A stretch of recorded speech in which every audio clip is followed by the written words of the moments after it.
so many people are afraid to make mistakes, but like you're never taking any risks. You're never going outside the box. Lo and behold, things aren't working anymore. We had to find gaps that either were not prevalent or that no one else was doing, and say, if we really want to succeed in this space, we can't be beating our heads against the wall of what folks are already doing. We have to find new areas to innovate. Yes. Yeah. There we go. Cozy corncob pipe sweater. Oh, he actually changed. Oh, that's... No, dude, he's honoring me for getting him a gift. Yeah, he got me this great gift. I got Craig an alarm clock, but... This is like a special hoodie or something? Yeah. It's an Essentials hoodie, and it's just... Essentials. Oh, it's made out of like a sweater material, but it's a hoodie. You can tell it's an Essentials hoodie because it says Essentials across the chest. Really big. That's correct. That's correct. That's Justin, write that down as an example of great branding. From ABM to PLG, from Medic to MedPick, the world of business is constantly evolving. We'll cover the who, what, where, when, why, and most importantly, how you get the transaction. I'm Matt Amundson, and he's Craig Rosenberg. Let's get started. I think I've been complimenting you in your intros forever. It was like, I remember, but you mean on like podcast intros? Hold on a sec. Hi everyone at this party. This is John. Stop everyone. Clink, clink, clink. This is Justin. Yes. No, but yeah, the way we actually met was because I had a website back in the day called Focus, which was like a Quora for B2B. And there was one guy who was breaking all the content rules, and it was Justin. What was the name of that old company? Mass Impact. MAAS. That's right. Yeah. Based in Boston. So anyway, I called Selland or like either Chris Selland or someone, and I'm like, hey, dude. Who is this? I'm like, can you tell that guy that chill? He's like, yeah, no problem. I got it. And then we got to know each other. And then LeadMD was, Matt always agrees with me on this, that was like an epically run. Yeah. Third party. I mean, this is LeadMD was the evolution for Mass Impact. So Mass Impact, for the history buffs out there, we started off selling Marketo, white labeling Marketo, which the funny story is we actually like truly white labeled Marketo. Like they had like 7 servers dedicated to us, and if you logged into Marketo, it said our terrible logo that I created in like PowerPoint back in the day, Mass Impact, right? And then so we had software and services. We coupled it together like a full managed service offering, and not a good idea to try to go up against a like well-funded venture-backed company and try to compete. No, that's not their tech, it's our tech. So the technology resale quickly fell away, and that's the birth story of LeadMD. But did you run into them? Like, how would the relationship got? You were trying to. I'm sorry. I just not to dig in on Marketo. this. I'm like Marketo's like 6th customer. Like Bill Finch had just joined. Some gal named Margaret Hoogerbeats was my sales rep. I remember her. I bought Marketo. I rolled it out at an organization. And I was like, God, this is like great, but like you gotta be like, there's no training. Like there's this one dude ran, like if you bought in like a 2-week cycle, you got thrown into like this group training, and you got like literally 2 or 3 30-minute calls, and then they're like, all right, go do it. And so when I sold my piece of that company, first like startup I ever worked for, and had taken sweat equity and so on. I was like, man, that like seems like a really good business. Like, I think this software is going to take off, but like, no one knows how to run it. Like, we were like jankily skating by, and so that's how the idea for LeadMD came about. But yeah, like the negotiation there with like Amy Garino, which rest in peace, great, awesome woman. There would not be a LeadMD without Amy. Yes, all-timer, top 5. But her and Phil Fernandez, like me convincing them to like white label that software, that was an epic sales story in and of itself. But like, we literally wrote the contract. Everyone says, oh, back of a napkin. We wrote that contract on the back of a napkin at the Scottsdale Princess when she was out, and she gave Yabu's the keys to the kingdom over there, and then obviously the services offering kind of monopolized everything else. But just really super early days Marketo. This was in 2000. Well, I bought it in 2006, and then LeadMD formed in 2009. Wow, that's amazing. Yeah, I mean, the way I always describe LeadMD is like really, one of the most important voices in MarTech during that stretch, right? Like really sort of set the standard and define the way. Yeah, I mean, come on, we were like right here, and then you went like this with this. I mean, that's not that entire thing. That is not hyperbole. That's just a straight up fact. I mean, it was almost impossible to separate anything that was happening in that space from what you guys were doing.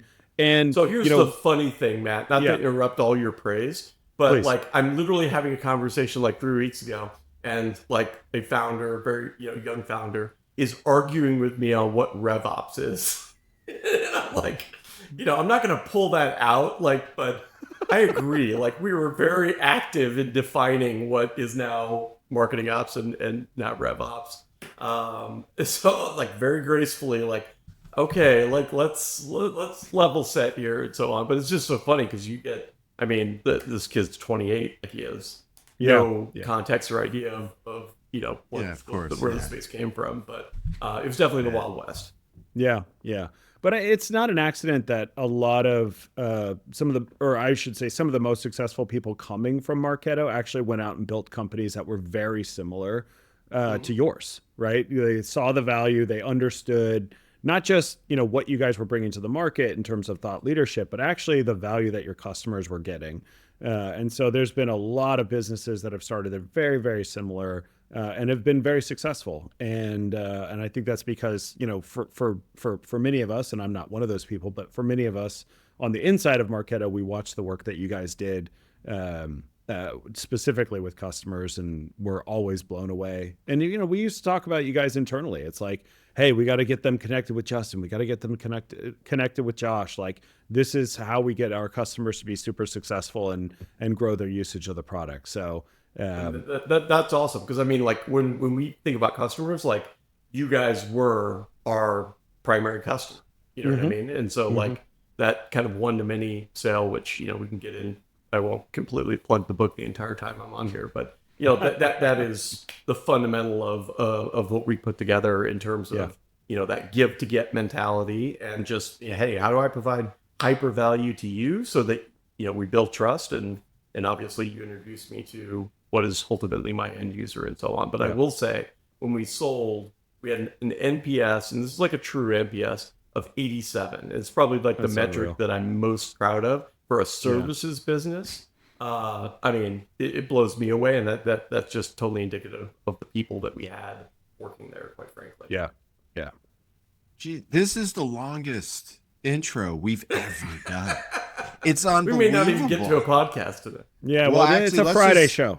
Friday shows go off the rails. I love it. Yeah. But anyway, Justin's always been, like Matt, one of my trusted guys. Like I when I'm thinking of things or trying to answer questions in my head, he's one of the guys I call. And so LeadMD gets acquired. Justin and Josh Reiner, who ran enterprise sales for me for a decade. Josh, just so you know, I wasn't struggling with your last name there. I did not need Justin to bail me out, but I did delay because I was trying to think of what I was going to say next. Matt, do you think I was delaying? Disclaimer. Okay, no, he laughed. All right, so and then you guys have a pretty cool model there. The funny thing was when you were starting it, and you're like, look, we're gonna invest early, but we're not just going to invest. We're going to go in there and help them build their go-to-market structure. Yeah, we're going to work for free. Exactly. Here, take our money. We're going to pay you to let us work on your business. Yeah. But only I would create a business with that model. Yeah. But even, dude, if you think about like these models that are not sort of simple products, and you guys have sort of once again sort of thought through the way you want to approach the market in a different way than everyone else. I think that's the same as LeadMD, and it is part of your personality because I think one of the reasons you're successful is you're so cynical and contrarian. No, because otherwise, if you believe the hype, I always felt like the best consultants created the hype because you have to on content that gets people there, but to ensure success, you don't believe the hype. Like there's some really fundamental wood chopping that has to happen for you to be successful. Yep. Yeah. And you were always really realistic about that. That's what makes you so good. Okay, before we go, let's just lay it out there. You started on your book. Just give us the full lowdown on the book, and then we'll move on. Yeah, I mean, the full lowdown on the book is fundamentally, I mean, you guys talk to a lot of people. What's working right now? Yeah. Like, what's working in B2B? And like, normally you just get like a long pause there, and then you get like some, pieced together garbage, quite frankly. Like, fundamentally, what's working is what has, like, it has always worked, which is trusted relationships. Like, where do you go for information that is not ubiquitous? Matt and I were talking kind of in the green room area on, like, if you're creating content these days, well, everything is out there. You know what I mean? Like these, I'm going to give you insight into a regulation change or, best practice or whatever. Like, you can Google that crap and with, AI, like, get a super insightful summary, and that has more trust than what's coming from a vendor these days. And so, like, I think that's the fundamental challenge that we're all up against, which is, the voice that was so unique, called content creation, that we could just go out and do a decade ago, and it was, wow, I can't believe they're giving this stuff away for free. Like, that, I think that ship has sailed. Like, the only thing that people are looking for these days is insights that they can't find anywhere else, like proprietary insights. But even to earn the right to serve that up, you have to break through that barrier. And I fundamentally believe that, like, relationships and trusted intros, like, Craig, you saying, hey, go talk to this guy, he knows what he's talking about.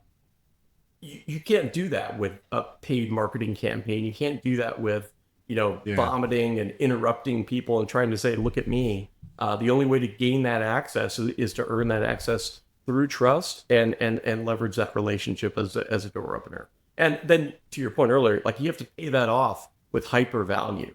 Like, people looking to be surprised or looking to be pleasantly wowed.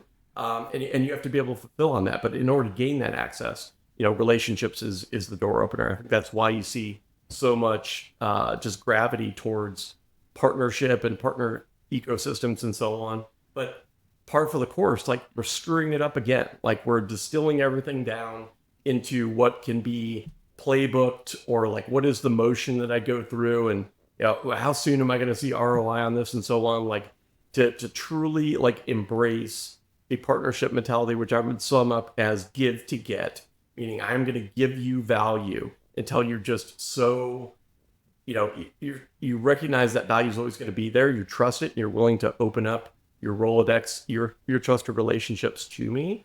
That is what needs to happen there. And I just think there's not enough examples of that happening practically, tactically, day to day. And so that's why we wrote the book, because that's how I built every business. It's the only way I know how to build businesses. I start off as, quite frankly, the perpetual underdog. Any room I walk into, I'm not going to have the cachet of someone that went to XYZ school or as an XYZ group, or has been doing VC for 15 years and is in Stripe or Facebook or whatever. And so you have to earn that through what we spell out in the book, which is it's called the go-to-market cheat code. It's really the life cheat code, if you ask me. But it's a collection of real-world examples, stories, enough of a roadmap. But at the end of the day, like, it's the creativity that you bring to it. So we're trying to provide some good foundational examples, and then you've got to extend that into your own world. Love it. Love it. When does the book come out? The 15th of January. So nice. What date is it that we're recording? This is the 3rd.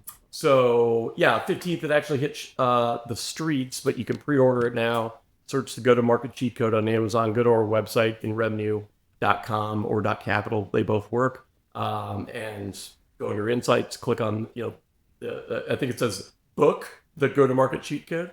Click on that. There's many ways to buy it there. Pre-order it really helps us out. But fundamentally, like, this is the blueprint of how I built and sold 5-figure businesses, and also what we're bringing to our portfolio at in revenue. Awesome. And as Craig would love, you can actually go to the show notes right now, Yes. and Yes. there will be a code right there, a link right there. Appreciate Dude, it. there was Sam coming out of nowhere. Amazing. Yeah. By the way, show notes. We haven't talked about show notes in a while. That was also that was amazing. And we're coming. All right, We're coming so- straight out in a hardcover. I'm loving this. Yeah. Audiobook will be available about 30 days after the 15th of February. Everyone asked me about that, and then all that crap is up to Wiley. We chose to traditionally publish it. Yeah. Just because I wanted to. I wanted to say that we'd done it one time. I don't know if we would do it again if I do a follow-up, but hardcover's available the 15th. Please pick it up. All pre-orders collapse into week 1. We're trying to turn this into a bestseller, so pre-orders really matter. Okay. Well, should've boom. done that. Wait. Which way do I go? Yeah. That way. Boom. There it is right there. Pre-order Yeah. place. Hey, so Justin, what's the best? We've been basically, this is what we like to call the Matt transaction 2.1 feature enhancement, Yeah. which is we just and Snappy you said name. Feature stories. release. You said stories. We've just been asking guests give us the best story you got on a go-to-market story, and we're leaving it pretty open. It can be funny or heroic or whatever, just sort of, or in this case, since you have a bunch of stories in the book, could be something that just exemplifies what you're trying to get across. Well, in the try book. and do something that's Give us not one. in the book. Okay. Oh, there you go. Look Just at this guy. little bonus. Oh, Wow. man. And by the way, Yeah. before you go, are you in your dad's I knew lawyer's it office? was going to come up. I mean, It was what? gonna come up. Jesus Christ. That's If you amazing. could only see what's on the wall that I'm looking at, but it's not appropriate for a family show. Yeah. I am in my office, my home office. It is not my dad's Did you library. get suckered into the encyclopedia sales guy when he came That is by? my wife's encyclopedias that she refuses to get rid of. There are actual other books. Oh my gosh, I just knocked everything over. This is great. Hold on, everything is falling apart. Yeah, there are actual books in this office, but she makes me keep these encyclopedias. I try to get rid of them all. In fact, one time I tried to throw them away, and I tucked it under a bunch of stuff. And she's like, "What is that?" And I'm like, She refused to get rid of them. She's like, "Our kids are going to use them." I was like, "Our kids are already Googling stuff. They're 5 and 7, and they're Googling stuff. It's not going to happen." That's amazing. I did want to sorry ask to if those books were purely decorative, but that's a much They better are story. actual real books. Just, Oh, it's not just a taste- plastic insert. Yeah, prove They're it. actual Prove books. it. There we go.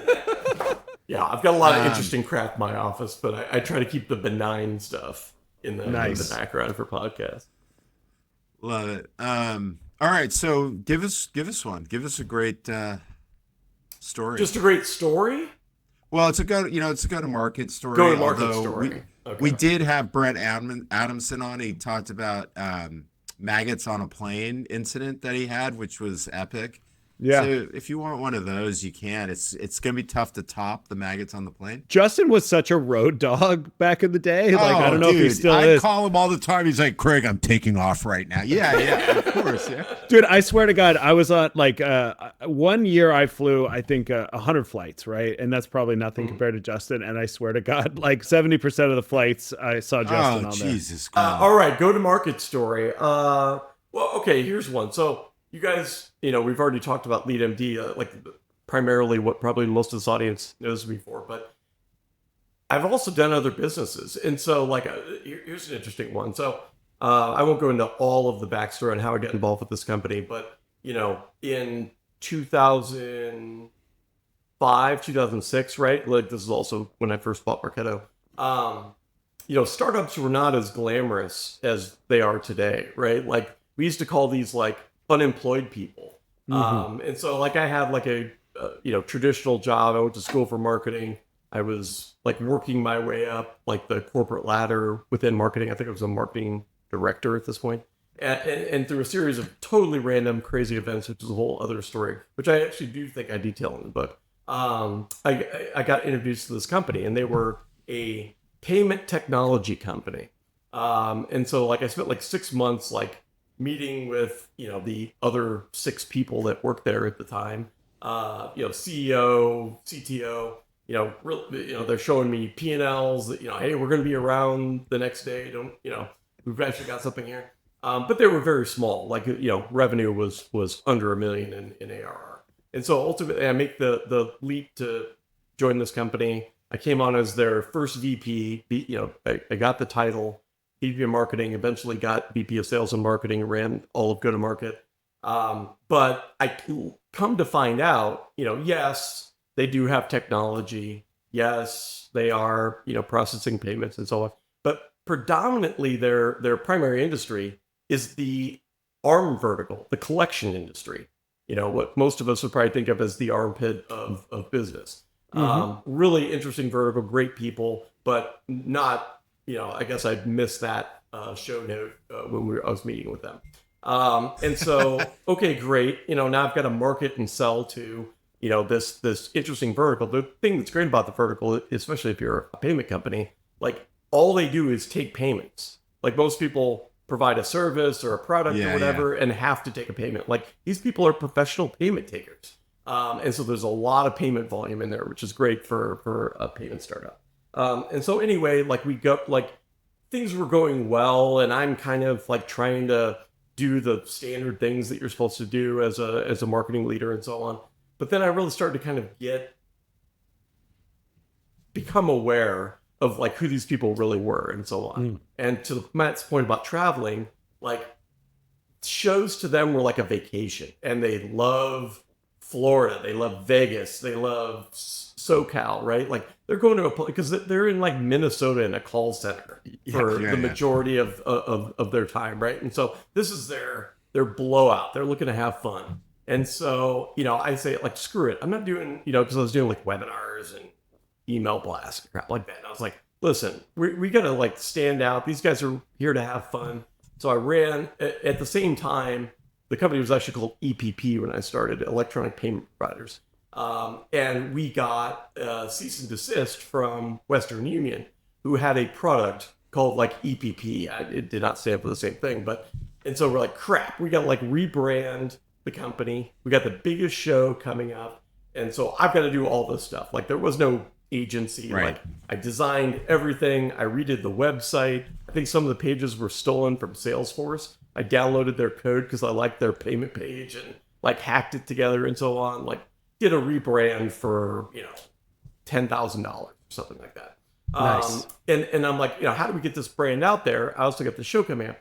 So I ran all these t-shirts, and I got these t-shirt cannons that sounds like run of the mill, that like no one was doing that back then. No. And so I'm like, I think I saw it at a Suns game. I was like, where do you get those cannons at? And I found this place that would actually sell these like commercial t-shirt cannons. And so I armed all of our sales team, which was not a lot. I think we were, 10 people at this point. But brought like most of the company out there. And I'm like, we're just going to shoot, we're in a small little booth. It's nothing to write home, but we're going to like blanket everything, and we're going to get people going. And of course they loved it. They reacted to it. But anyway, I shot this cannon, and I'm shooting it like over booths, like, like the show people are like chasing us around, like trying to get us to stop doing this. And I hit this guy in the head. And it turns out like he comes over, he's like, I love it. He's just, he's pumped. And he's like, what are you guys He's doing? Concussed, but he's delirious at this point. But, he's delirious. And so he comes over to he's like, what do you guys do? I'm like, oh, we process payments. He goes, you guys do ACH as well? I'm like, yeah, card, ACH, wire, anything. He's like, give me a call on Monday. And so, no way. Yeah. And so I won't mention this guy's name, but if you're a fan, if you have Netflix and you're a fan of their series Dirty Money, he's episode 1 on season 1. Oh, shit. No way. That was shit. not where I thought you were going. I thought you were going to do a terrible go-to-market story about hitting some guy in the head. That is what a twist. This is the story of when we all became millionaires, Craig. So he said, this is who I am. I'm, the largest payday lender in the country. And they were actually had a super innovative business model. It's also a great lesson in if the government wants to get you, they're going to get you. So they actually regulated for his business, and did not have a good outcome for him. But for many years, so literally payday lending businesses process a ton of ACH transactions. So we went from processing like 600,000 ACH transactions a year to processing, I think initially we got a small chunk of the business and expanded, but a small chunk was like 5 million ACH transactions a month. And so literally overnight, like we went from a scrappy startup into like, hey, it's a different world. Like all of our, equity in the company was worth many, many dollars at that point. But here's the kicker. So eventually, as I mentioned before, like I sold my piece in that company. The company ended up selling in total 2 years after that to private equity for $300 million, somewhere around that mark. But so I had a non-compete, of course, after I left. My non-compete was 3 years, but everyone I talked to was like, nothing's enforceable after 2 years. So I started a lookalike business called Paid Suite, which I eventually sold as well. But by that point, like, private equity had eaten that world. Everyone got, acquired and so on. I went out to a show for the first time in like 2 years. And I was like, man, this used to be so fun. Everyone's just like so dry and boring, and they've corporatized it. And so we're like, all right, well, we're going to launch this business. Basically ran the same playback, took a golf simulator out to like a huge golf simulator. We had CJ Anderson, who was a Cardinals player, at the booth signing autographs. And we had my buddy's girlfriend and all of her friends were the club gals that come around. Oh, you need a club, blah, blah, blah. They would bring people into the booth, basically, longest drive contest, this, that, and the other. Ended up not earning that business back because it had blown up, but we ended up landing Ace Cash, which was by then the largest payday lender in the country. It basically ran the whole thing back over again and sold that business in about 3 years. So, I mean, the point there, I think, is, you've got to be doing things other people aren't doing. And same old thing that everyone will preach in terms of knowing your customer. But that was a super interesting customer to sell to for, in total, I sold into that industry for about 6 years. You mentioned travel. Like, I did Vegas over 40 times a year. And that was not even inclusive of like all these other regions. I was on a plane just every single week. I was single then, so it was a lot easier. But really interesting space, and really interesting kind of boomerang customer story.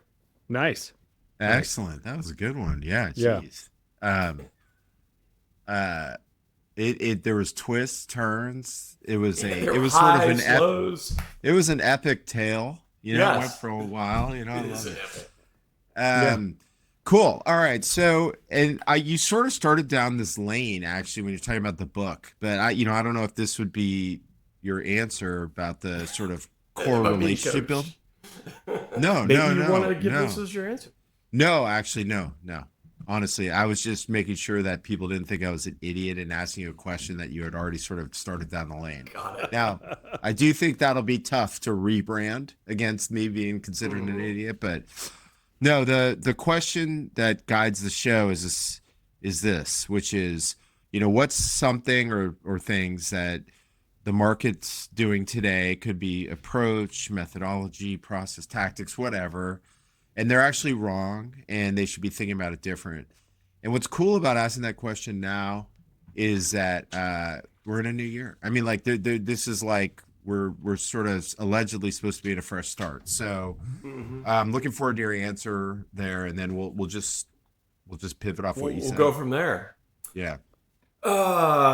Yeah. And full disclosure, you kind of prepped me for this question. I've been thinking about it for the last week, and I mean, my very ethereal, high level answer is that we can kind of get down into reality and tactics, but I truly believe that so many people allow life to be predetermined by assumption. What? So that's my Yeah. core Jesus. answer. I thought you were And going to I say will break lead that nurturing. down. Okay, that was lead big. Yeah, nurturing is wrong. It's not 52 weeks. You got to do 110 weeks. I'm telling you.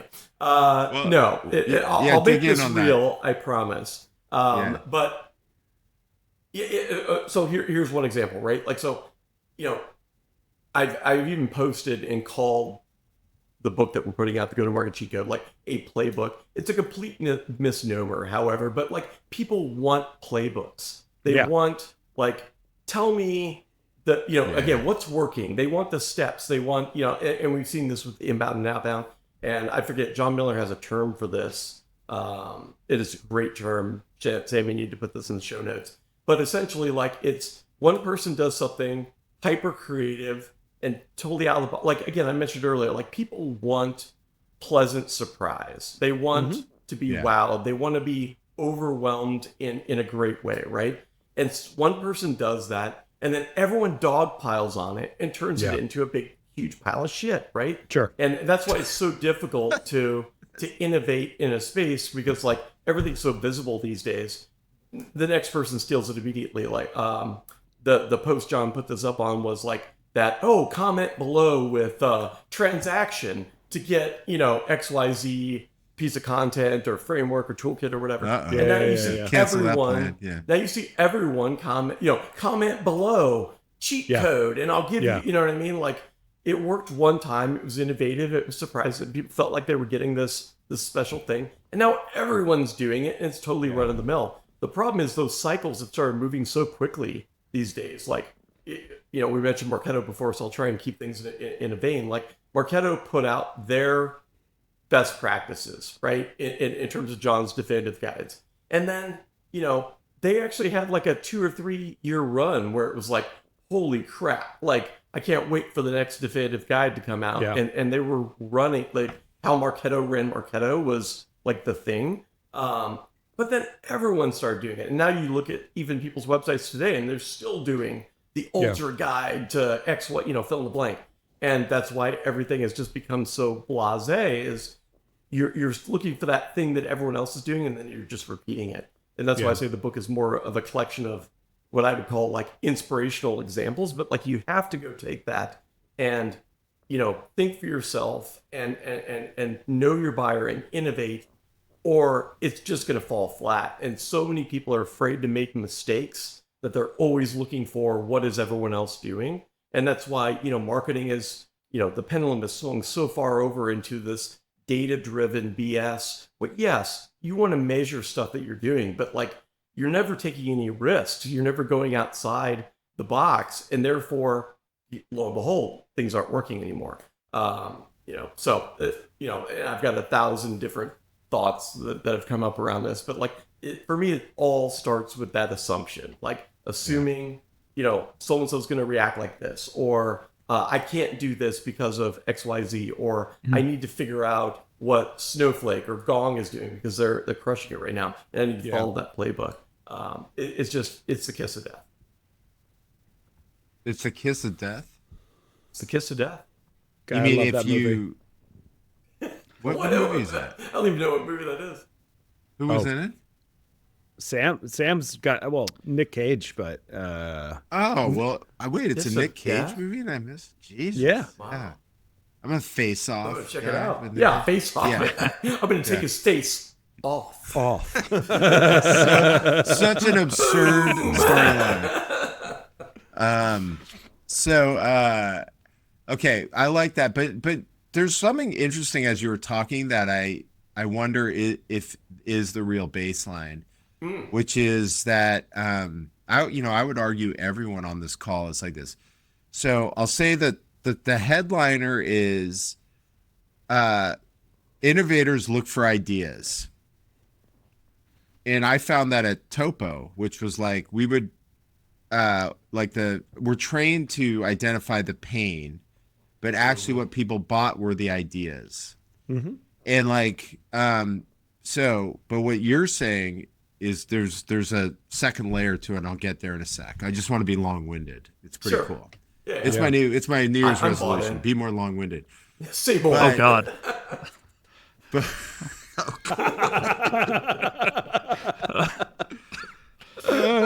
That was amazing. Yeah, I'll cross that one off. No, but I will describe Justin, because we've been friends for 15 years or whatever. Is you're always watching. You are like I'm a surprised curious you, person. right? But you have to be to figure out what idea to do that's different than ever. So you got to know your buyer, but you should. Like, the best idea people are the people that are just learning, watching, talking, and figuring this stuff out, and then coming up with their idea. If you don't, like, I've had plenty of situations where someone comes to me and they think this is the greatest idea because they're trying to follow your cheat code, but They're they trying don't to come know up enough. with a great idea. You know what But I they mean? don't know they don't have they haven't sort of internalized, looked at, figured out what everyone else has already done or is doing. Yeah. Yeah, I mean, how did I And- start this business? Like, I sat, I think, in the office that you're sitting in right now, and dozens of others, and just asked, "What do you do? Yeah. How do you find investments? What do you do after that point? Like, what type of what do you look to bring to a board meeting? What do your founders say to you? Like, it just literally took 6 months and got into any door, and this, but even getting into that door requires what I'm talking about. Like, I can sit there and say, like, oh, these guys are successful. They've got their own methodology, their proprietary thought process. They're never going to share anything with me. Or I can just start like calling people I know and saying, hey, who do you know? Who do I need to talk to? Who do you know over at XYZ? You make an intro, this, that, and the other. So maybe that's like leading with stupidity can be another way to frame this. I call it like, unabashed optimism. But like, I'm going to have to ask for what I want. And then again, like I can't be wasting that person's time there or just, hey, you granted me this audience and now I'm just going to throw that away. Like I need to be engaging and asking questions and so on, and like really getting to what, in our world became the heart of our business. Like if you follow that example through, like we knew, okay, great. Like after like 3 conversations, it's like, we're never competing with these people. Sure. Like Yeah. the cachet of who's on your cap table is the guiding principle for most founders. Like, is this justifying? Is this validating my company? And will they be able to lead me into further investment rounds? Right? Yeah. Like that's quite frankly the headline. So we're never going to be able to compete on that. There's no like. We don't have the track record, the history to be like, oh, I'm from Bessemer and now I'm starting my own fund. Like, we've got to do everything in the way that where the market is presenting opportunities. And those conversations for me expose those opportunities. I said, like, I don't want to compete with these people. I want to partner with them. And what am I going to be able to bring to the table so that they will open up allocation for me? Well, I'm going to work really damn hard. And I've got, this expertise, quite frankly, around go-to-market that I can bring to the table, but I can really pay that off through effort. And so we spend, at least 20 hours a week for the first, call it 6 to 8 months with our investments. It doesn't necessarily scale back at that point, but it's just so intensive for that first 6 to 8 months. And we're rolling up our sleeves and we're saying, like, I'm going to be a part of your team. Like, we've managed the sales teams of our investments. We've sold on behalf of our investments. We've been their BD arm, in addition to the stuff that you'd probably expect, which is like, oh, I'm going to create, I'm going to refine your ICP. I'm going to help you with messaging. I'm going to, help you with your demand gen. So like the kind of stuff you would expect, but then also like, oh, you just lost your VP of sales who you thought was going to be like the 5-year guy in this business. Like, okay, we'll step in and do that. In that particular example, like we stepped in and closed over $450,000 in ARR within that quarter. And that was, quite frankly, almost doubled the business. And so like we can put our effort where our mouth is essentially, and then prove that out. And right now, my biggest testimonial channel is my founders to say like, oh, new VC partner, like you're a seed stage VC. Hey, talk to these folks and see if we're not making a substantive impact. I can de-risk your investment as much as you can ever de-risk early stage venture. But, it won't be for lack of trying. Like we're really your partner in this. And, with that, I need, between 1 and 3, but frankly, most of our investments are between 1 and 1.5. And in turn, I'm willing to provide this value add that no one else in the market is providing. And so that's what those conversations yielded. It also did the same with our LP, our investment strategy. It did the same with our financial model. So we had to find, gaps that either were not prevalent or that no one else was doing, and say, if we really want to succeed in this space, or at least give it one hell of a run, we can't go up and, can't be beating our heads against the wall of what folks are already doing. We have to find new, areas to innovate. Mm-hmm. Yeah, that makes total sense. I think we've heard that some version of what you're talking about through the year, actually, and if you just take this simple idea that it's hard as hell right now, it's always been, I know there's all these people that correct me and say, okay, sure, but like right now, if you're in tech, it's been easy. It's the noisiest place we've ever been, and it's like you have to do something. You have to really sort of think through the uniqueness of not what you're saying was really interesting too, which is the uniqueness of your offering as well. It's like everything. This is a business strategy. Yeah.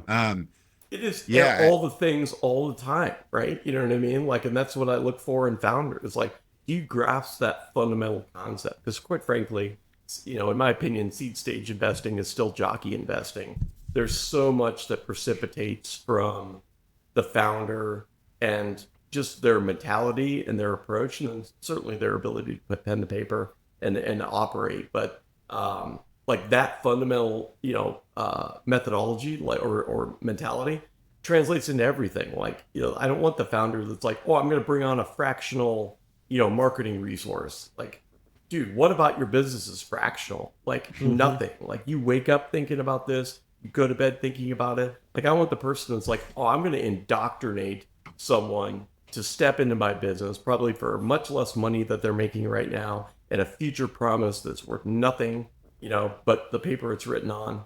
I want that person that can like really come out there and win the hearts and minds of people. Because long-winded point, it's all the things all the time. Yeah.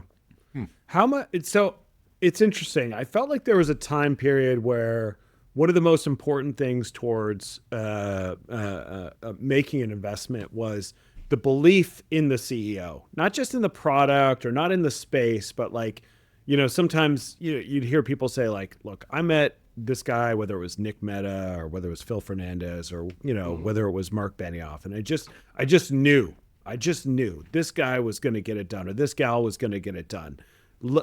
Obviously business metrics have to be there, the TAM has to be there, all that stuff. But I felt like there was a pretty long stretch where investors over-indexed on idea, they over-indexed on like market potential, and they under-indexed on CEO. And I think that like some of the story of like the really frothy investing time will be told through, this company wasn't all that successful. Was it because their idea was bad? It was maybe because the person was the wrong person. So, as you just closed your last investment of the year in 2024, and you'll be doing more this year. How much of like CEO, like, their sort of chutzpah or whatever it is that sort of incalculable quality leads you towards writing a check? I mean, you kind of mentioned it earlier, like there's certain gates, right? Like we're seed stage investors for B2B vertical SaaS. Like that's the first gate.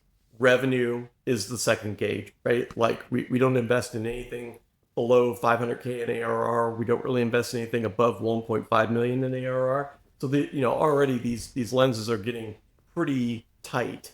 Yeah. And so like that's, again, we sell through other VCs. So like they know that criteria before they're even bringing something to the table. And then of course that revenue, like how quickly is that earned? Like I don't need a 10-year company that's taken, that amount of a decade to get, $500,000 in ARR. Like there has to be that traction. And then obviously TAM and, is this a market that, that has signals and ingredients where we see that growing. I was kind of talking about that latest investment. Like there's a bunch of market paradigms that make that a really attractive market. But whether we write the check or not solely comes down to what you just mentioned. Like, do we believe not only in that CEO and how they, their potential, their mentality, their ability to inspire people, and how they think about that crazy undefined role that we call being a CEO,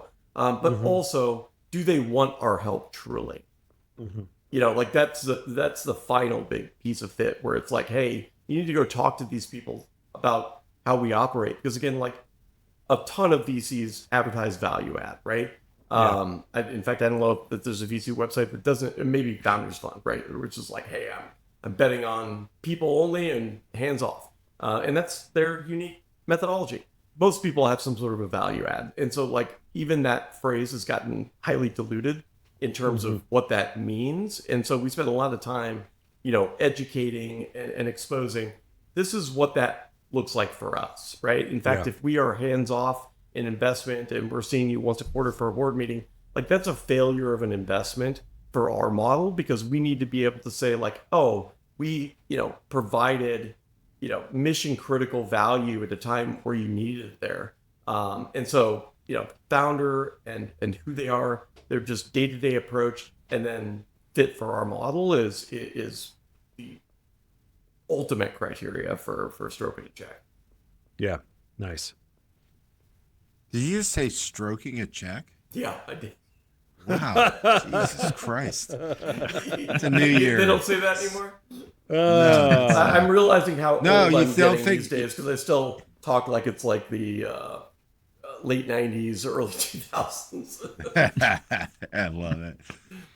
Sam wasn't even born yet, but yes, I know. he knows that one. Yeah, Embryonic. will you? I want to go back. One thing I've been so intrigued by that I think the market would get a lot of value from is your emphasis on partnerships and channel. Yep. I guess emphasis is understating, right? I mean, you're looking for people that you feel like you can build one, but what, like, how do you think about that? How should organizations think about that, and how do they set themselves up for success, specifically around, let's just call it channel as a general word? Yep. Yeah. So as you mentioned, like that's a fundamental criteria for us as well. Like, does the business have the presence of a partner ecosystem or the potential to develop one? Because I feel that that's so important when you're a new entrant. And I kind of alluded earlier, like I've spent my life as a new entrant. Like any business I've ever started, I have had little to no experience in that business. And so, normally it's driven by like, oh, I've got a skill set or there's an opportunity. It's largely opportunistic in that manner. And so how do you accelerate success in an environment where you are the new kid on the block? You don't have, a ton of weight to throw around and so on.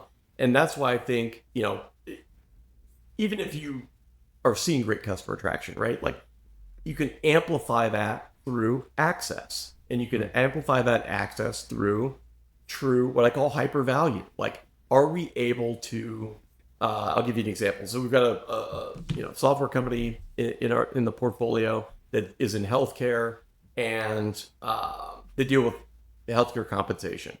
And so, great, like this is a hyper complex element of healthcare. Doctors get paid like sales reps. You can form your own opinion around that. There are strategic levers in the organization they're trying to pull through compensation. And so there's a lot of data signals that come into forming that. Everything from patient NPS to, results-based care, or what they call them, RBUs, leading all the way up into, value-based care, right? Like to where eventually it's, did you not just treat the problem correctly, but did you cure the problem? That's kind of where the industry, at least from what they're advertising, where they want to go. But so that leads to a bunch of different data that you have to bring in, and great, our software does that. But those folks don't design their comp plans. They pay white shoe consultants many thousands, hundreds of thousands, millions of dollars in some cases to design these highly strategic compensation plans based on the growth levers and strategic goals of the business. And so we looked at the business and said, like, wow, that's interesting. You've got, these consultants that have made, large businesses out of consulting on different aspects of healthcare. But when they turn over their work, they turn over an Excel spreadsheet. And then healthcare organizations hire a ton of analysts to then manage that spreadsheet essentially and say, hey, here's, the results of August, which leads to a lot of errors, which leads to almost zero insight on the part of the consultant. And so we looked at the space and said, that's interesting. We could be that window for those consultants. We can provide them a lot of value. Their one-time consulting project can essentially become a managed service moving forward, to where they can get access in real time to how that performance is, what's happening with that plan. Are we seeing movement in the right direction? Are people pissed off? Are they not making what they thought they were going to make? So on and so forth. They can optimize and tweak those plans over time. And now that's a completely new service for them. In turn, they have access to every single customer that we want to get access to. And so let's start there. Let's give them all the value. Hey, our software is free to you. You can mock the plans up. You can visualize them. You can see what impact it would have had the previous year been under that plan, had the previous 5 years been under that plan. Just modeling that you're not able to do without a lot of legwork in an Excel type environment, right? So take it. See if it doesn't impact your business. All right, who's biting on that? Who is coming back and saying like, hey, we're really excited about this. We can see developing a product line. You have some people like, oh, we want to develop our own. Well, here's the, let us help you in that process. Basically, let us show you how complex it is so that ultimately you just say, hey, can we just, adopt your platform? Which just happened. But that's how we looked at that environment. And that's how I look at business as a whole. Like, if I want access to, this coveted thing called customers and revenue, how can I add value to the person who's largely the gatekeeper to that access? How do I piggyback off of that trust? And that's just what I've always naturally had to do within my business career and frankly, my personal life as well. And so it just makes a lot of sense to me. And I think at the heart of it is this notion of giving to get. And this gets back to the CEO thread as well, because if you look at Asher Matthews, who runs Partnership Leaders, put a post up, I believe this morning on LinkedIn, which said like, oh, I had this big prediction for what the number one friction point was in developing partner ecosystems. And I got so many comments on it. I was wrong. You guys think it's, organizational alignment, beginning with the executive team and ultimately the CEO. And after running a podcast and writing a book on this topic for years, essentially, like, I could tell you without any doubt, that is what everyone says. Like, executive alignment is the most difficult barrier in creating a true partnership motion and a partnership ecosystem. It all comes back down to that CEO. Do they have a servant mindset, even within their own organization? Are they fundamentally aligned with the notion of giving to get? And if they aren't, 9.9 times out of 10, that partnership program will fail, and that small fraction that will succeed despite itself is because you had so much gravity and so much pull and so much value in the solution that you were providing that other people just naturally started, lomming onto it. But very rarely do you ever see a program like that succeed. Number one, because it takes time, it takes intellectual investment, and it takes monetary investment to actually create a true thriving ecosystem. We call it an ecosystem because everyone there is serving someone else. And it's a difficult concept when the rubber actually meets the road and you are spending money and making investments without a straight line path into ROI. You just know that by doing the right thing, the good thing, that ultimately value will come out of it. So I think that, again, it's such a call to, is the organization ready for it? Is it cultural in nature? And you can see that even how, organizations treat, train, and enable and compensate their people. You can probably look at that. Someone should create an algorithm around that specifically, because it's probably 100% predictive on whether they'll successfully stand up a partnership program. Yeah. And I said a terrible word there because it's not a program. It's just, that's what we call it. But it is a way of doing business. Yeah, that's how you can stroke more checks. Yeah. Oh, You want to stroke check. Hey, jeez. that's I know. I'll Don't stop put that there. on LinkedIn. That's purely for TikTok. So the but Justin, this just digging in for 1 second, because most partnership program. Okay, strategies fail. Yes. They're failures. Yes. And there's a lot of reasons for that, but I don't want to. Well, we could talk about that, but should people? Because you're so early, that's what's interesting. Everyone knows they need an ecosystem. It often comes later. What you're saying is this is our fastest path to growing really fast. Yes. And you do it. Go to market partnerships. Certainly. I think there's. We can talk about technical, integration partnerships. We can talk about, referral and just different amalgamations of providing access. But yeah, fundamentally, I think go-to-market partnerships are, I hate to say it, but the cheat code in this instance. The funny thing is, it's not like your Contra and 30 guys, 30 lives, up, down, left, right, all that garbage. It's not quick. But when you look at the results it generates, it's truly a windfall, and that's why I think it's such a powerful unlock and cheat. Yep. I forget what company Matt was at. I remember because I call him 85 times a day, and he was like, he had just started. What was the security company? I don't remember. You're like, dude, the AWS marketplace is like gold, right? Yeah. And he was just like gushing because, in the previous world, it was all hardcore direct. Channel was I'd call it what? In sales and marketing, often it's just a marketing partnership. I mean, a lot of times, to be honest with you, yeah. And then Matt was like, holy crap, man, this is like, it was early too. You guys were killing it on the marketplaces, right? And at the new place where I'm at now, AWS is just such an awesome partner. I will say it's a little complicated. There's so many different programs to work with. And it's not exactly the type of partnership I think Justin's talking about, but like, just because it is truly a marketplace. I think about like, Justin's business and the way, LeadMD worked as a partner to Marketo. I think that's a little bit more of what we're talking about here, where it's like, you create this really great relationship with this business, and then, it takes time, and it takes bonsai trees, and it takes, it takes Napa and Lollapalooza, bottles of wine and whatnot. But in the end, it pays off in such a big way because, in certain circumstances, it was hard to separate, the brand's Marketo from LeadMD.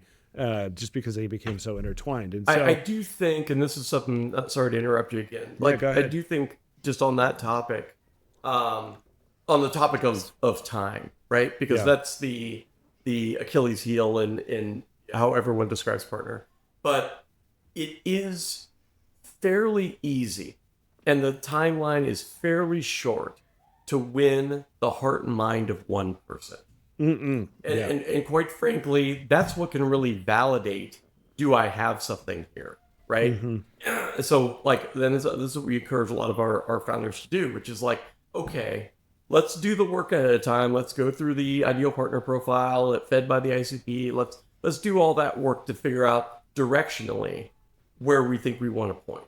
But then make that your mission in life to identify, 2 to 3 people in that org that could potentially be that champion, that initial domino. And then of those 3, probably one of them is going to be like spiritually aligned to the exercise, right? Like, so they'll take a meeting, they'll have some conversations, give you enough air in the room so that you can explain how you're going to help them. And again, this goes back to like what we talked about earlier, which is like, okay, I need to learn from them first, because on the Marketo example, like the different departments, different organizations, or different departments, different individuals within the organization had different pains. And so just using the no-brainer sales one, like the inability for them to get deals across the line because they did not have talent the buyer did not have talent in-house to run that system effectively, was our first unlock in terms of pain. Okay, great.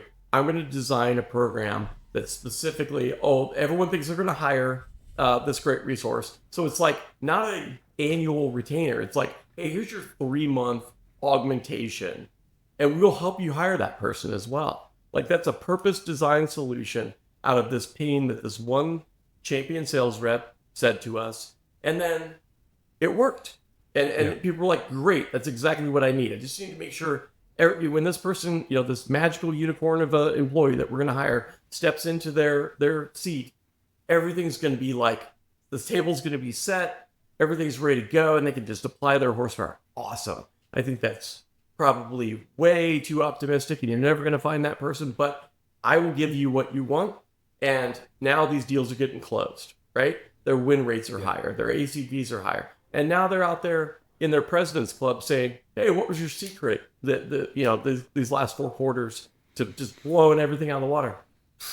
LeadMD has helped me on every single deal. They've been there. We did the same thing with speaking CMO, which was another objection. I'm a 28-year-old sales rep, and I can get my champion and my influencers and my evaluators, I can get them bought in. But then they've got this step that I'm not invited to, this board meeting or this C-suite meeting, and they take all my information, they make a decision, they come back and say no.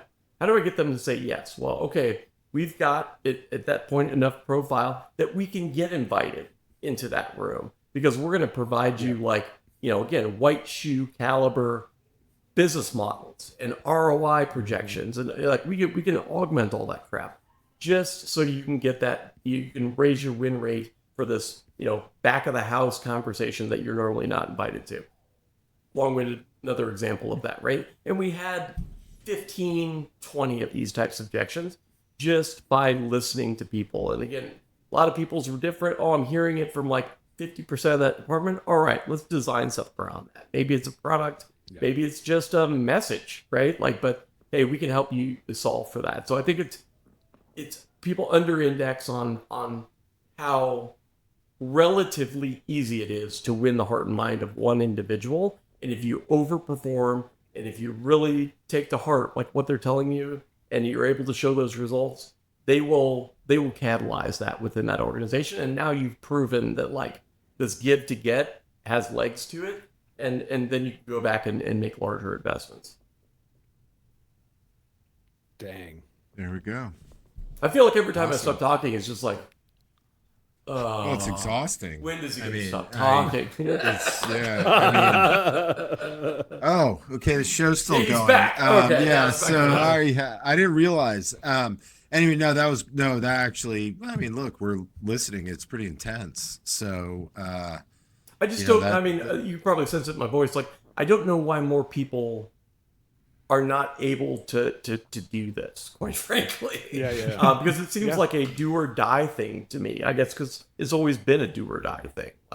The buck has stopped with me, and I've had to go out and say this is our path forward, because us sending cold emails and sponsoring a 10 by 10 booth is not going to grow this business. And so what is our channel to market? Yeah. Awesome. Well, damn. That was great. That was a great show. I not that we were surprised, but there was a lot of trepidation in your voice, Greg. I knew that you were worried about how this was. No. This show is the direction that we want the shows going in, right? It was largely story based, which is badass, right? Instead of just pontificating on what could be and in scenarios, it's hey, here's how I did it yourself, or here's how other people can do it. The reason I try to go big with the example, number one, it gives you so many paths to go down, but the most frustrating thing to me in running a podcast has been this fucking boring ass, to your point, lead nurturing. You just came on and told me your secret to your entire career and growth is lead nurturing. Where do I go with that? Especially if you disagree with it and you're oh man, this has gotten way too tactical and way too siloed. So that's why I try to go, at least aim at a different altitude. Yeah, no, appreciate it. That's awesome. All right, well, you guys, sorry again for my travails this morning, but great show, The Transaction, and thanks, Justin. Thanks for having I'll say great show for the beginning of the year.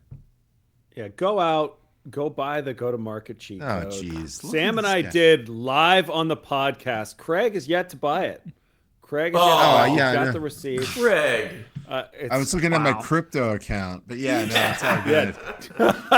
XRP is Day up. one. We're buying a lot more of the cheat code. And there's a link right down in the show notes. Thank you so much, guys. Yes, I love look it. at you. Show note Look that at you. thing. All right, guys. Great work. Thanks for joining us for another episode of The Transaction.